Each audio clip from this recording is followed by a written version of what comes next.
You're the one Yeah. who needs to be ready. Alrighty. We're reading out of As Bill Sees It, the references to humility, the need for, starting on page 10, Out of the Dark. Self-searching is a means by which we bring new vision, action, and grace to bear upon the dark and negative side of our natures. With it comes the development of that kind of humility that makes it possible for us to receive God's help. Yet it is only a step. We want to go further. We will want the good that is in us all, even the worst of us, to flower and grow. But first of all, we shall want sunlight. Nothing much can grow in the dark. Meditation is our step out into the sun.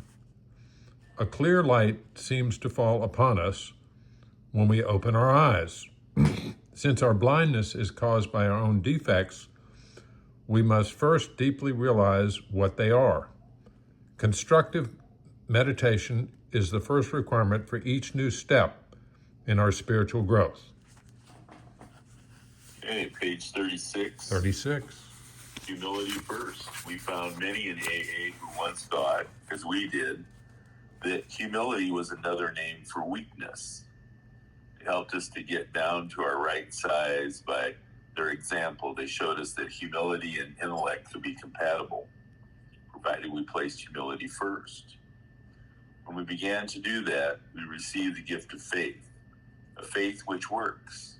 This faith is for you too. Where humility formerly stood for a forced feeding on humble pie, now begins to mean the nourishing ingredient that can give us serenity. 38. Pipeline to God. I'm a firm believer in both guidance and prayer, but I am fully aware and humble enough, I hope, to see that there may be nothing infallible about my guidance. The minute I figure I've got a perfectly clear pipeline to God, I have become egotistical enough to get into real trouble. Nobody can cause more needless grief than a power driver who thinks he has it straight from God. 40. Material achievement. No member of AA wants to deprecate material achievement, nor do we enter into debate with the many who cling to the belief that to satisfy our basic natural desires is the main object of life. But we are sure that no class of people in the world ever made a worse mess of trying to live by this formula than alcoholics. We demanded more than our share of security, prestige, and romance. When we seemed to be succeeding, we drank to dream still greater dreams. When we were frustrated, even in part, we drank for oblivion. In all these strivings, so many of them well-intentioned, our crippling handicap was our lack of humility. We lacked the perspective to see that character building and spiritual values had to come first, and that material satisfactions were simply byproducts and not the chief aims of life. Okay. 46.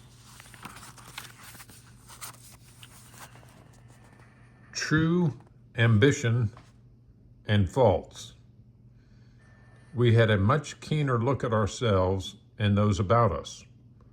We have seen that we were prodded by unreasonable fears or anxieties into making a life business of winning fame, money, and what we thought was leadership.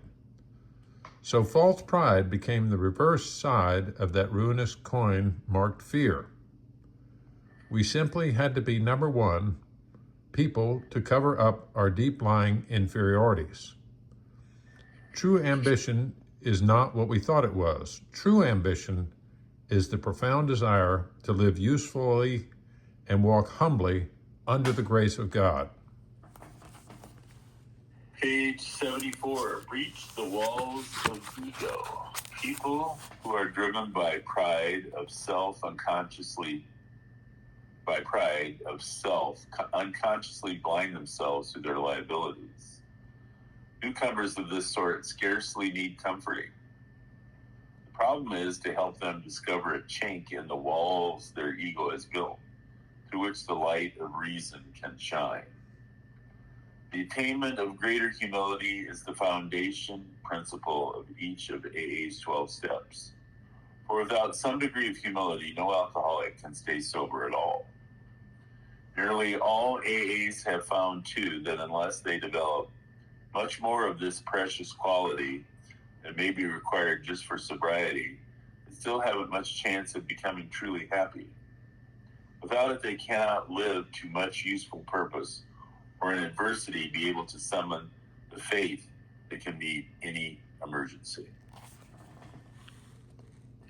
9-7. Self-respect through sacrifice. At the beginning, we sacrificed alcohol. We had to, or it would have killed us. But we couldn't get rid of alcohol unless we made other sacrifices. We had to toss self-justification, self-pity, and anger right out the window. We had to quit the crazy contest for personal prestige and big bank balances. We had to take personal responsibility for our sorry state and quit blaming others for it.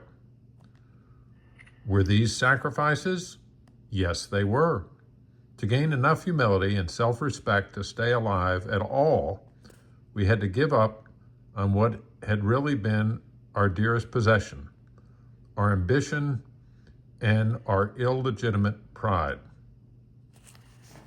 Page 106, perfect humility. For myself, I try to seek out the truest definition of humility that I can. This will not be the perfect definition because I shall always be imperfect. At this writing, I would choose one like this. Absolute humility would consist of a state of complete freedom from myself, freedom from all the claims that my defects of character now lay too heavily upon me. Perfect humility would be a full willingness in times and places to find and to do the will of God.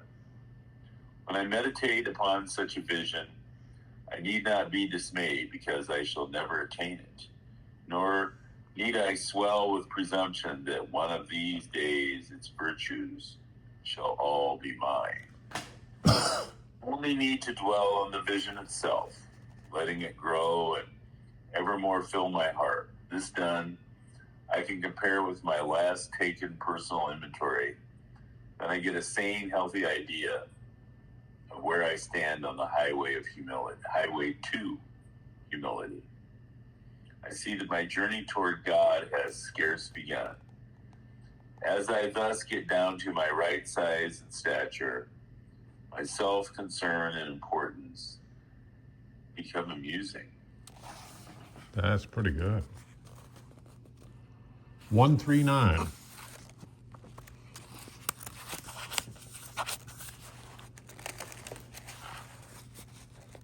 The basis of all humility. For just so long as we were convinced that we could live exclusively by our own individual strength and intelligence, for just as long as a working faith in a higher power impossible. This was true even when we believed that God existed. We could actually have earnest religious beliefs which remained barren because we were still trying to play God ourselves. As long as we placed self-reliance first, a genuine reliance upon a higher power was out of the question. That basic ingredient of all humility, a desire to seek and do God's will, was missing. Page 160, the rationalizers and the self-effacing. We alcoholics are the biggest rationalizers in the world, fortified with the excuse that we're doing great things for AA. We can, through broken anonymity, resume our old and disastrous pursuit of personal power and prestige public honors, and money. The same implacable urges that, when frustrated, once caused us to drink. Dr. Bob was essentially a far more humble person than I, and anonymity came rather easily to him. When it was sure that he was morally afflicted, some of his friends suggested that there should be a monument erected in honor of him and his wife, and befitting a founder and his lady. Telling me about this, Dr. Bob grinned broadly and said, "God bless them.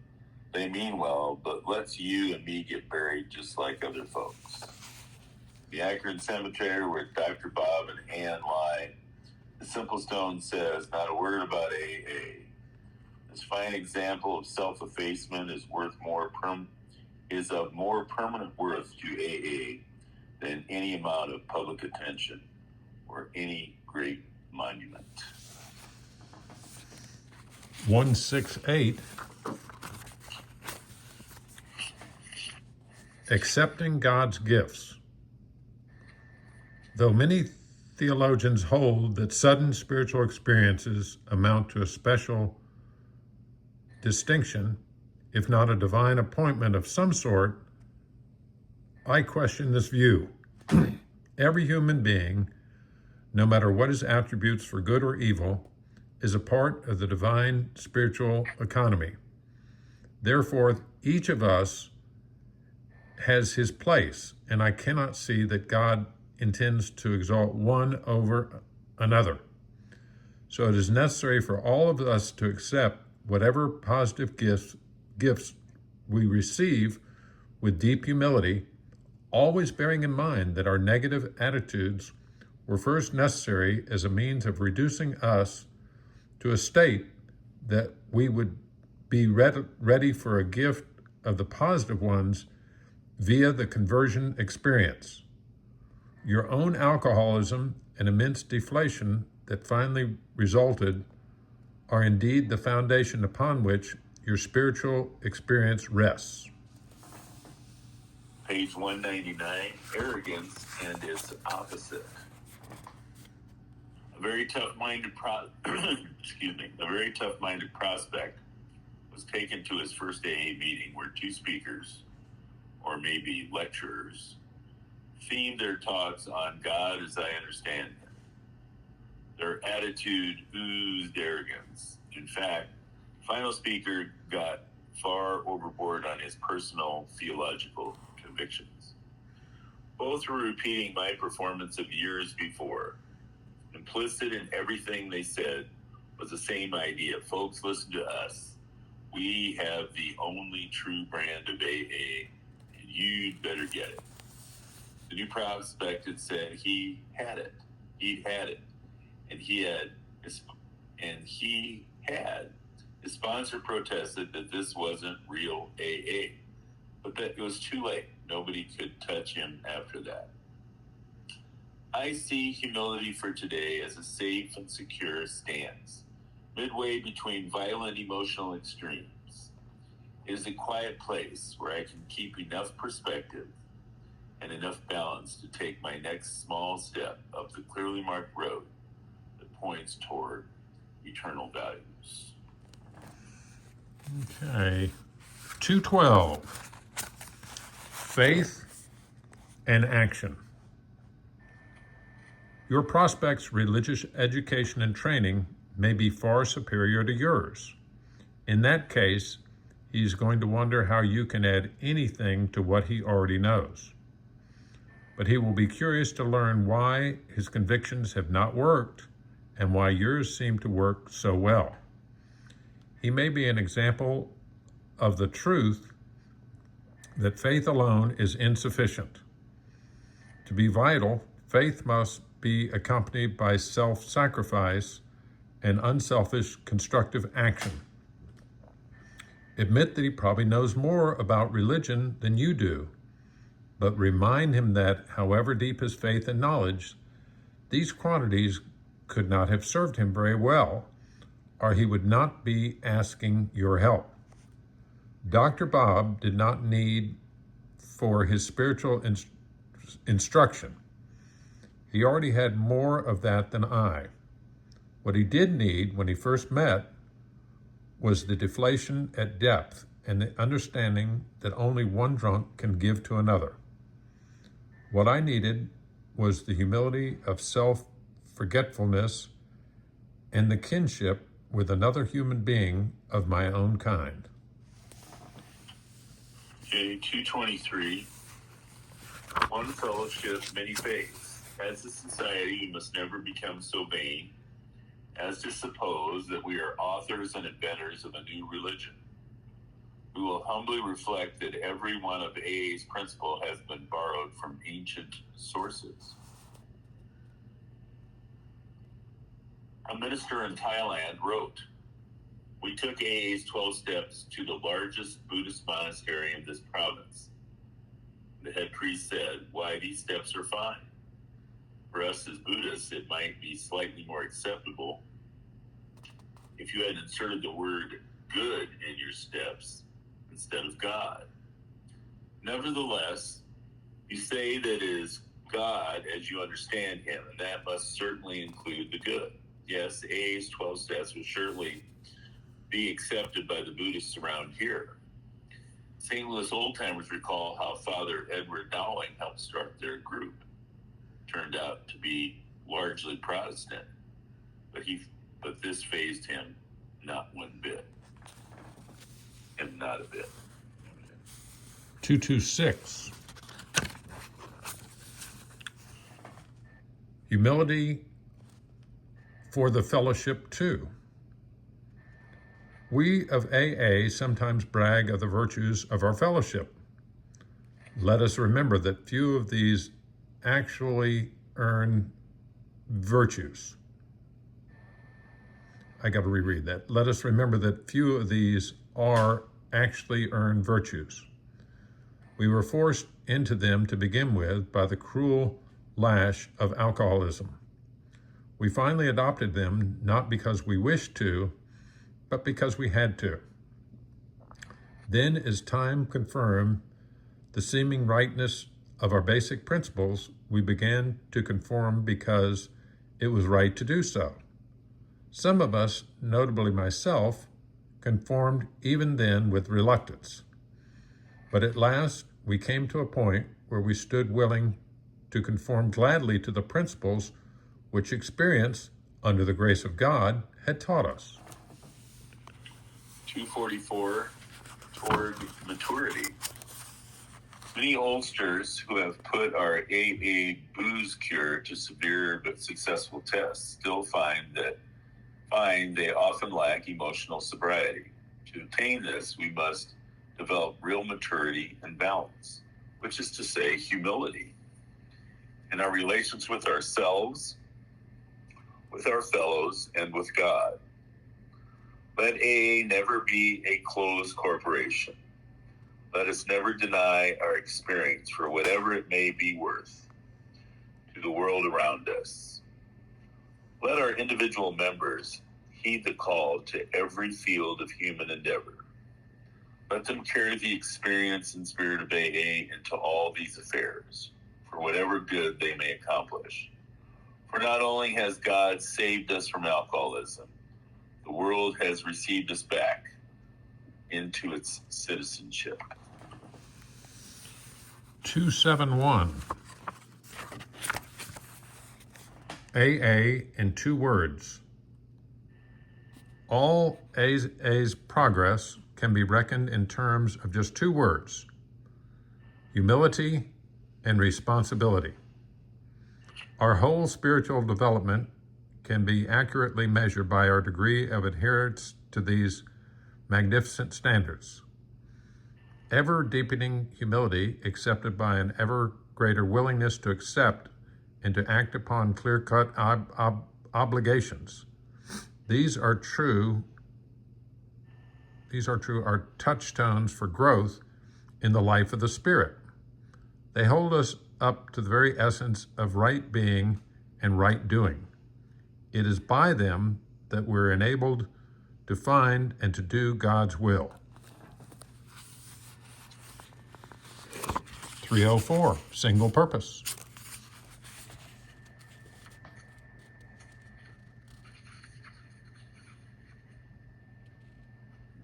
Okay. 204, single purpose. There are those who predict that AA may well become a new spearhead for a spiritual awakening throughout the world. When our friends say these things, they are both generous and sincere, but we of AA must reflect that such a tribute and such a prophecy could well prove to be a heady drink for most of us. That is, if we really came to believe this is to be the real purpose of AA, and if we commence to behave accordingly. Our society, therefore, will prudently cleave to its single purpose, the carrying of the message to the alcoholic who still suffers. Let us resist the proud assumption that since God has enabled us to do well in one area, we are destined to be a channel of saving grace for everybody. 325, our final reading for today. Humility brings hope. Now that we no longer patronize bars and bordellos, now that we bring home the paychecks, now that we are so very active in AA, and now that people congratulate us on these signs of progress, well, we naturally proceed to congratulate ourselves. Of course, we are not yet within hailing distance of humility. We ought to be willing to try humility in seeking the removal of our other shortcomings, just as we did when we admitted that we were powerless over alcohol and came to believe that a power greater than ourselves could restore us to sanity. If humility could enable us to find the grace by which the deadly alcohol obsession could be banished, then there must be hope of the same result respecting any other problems we can possibly have.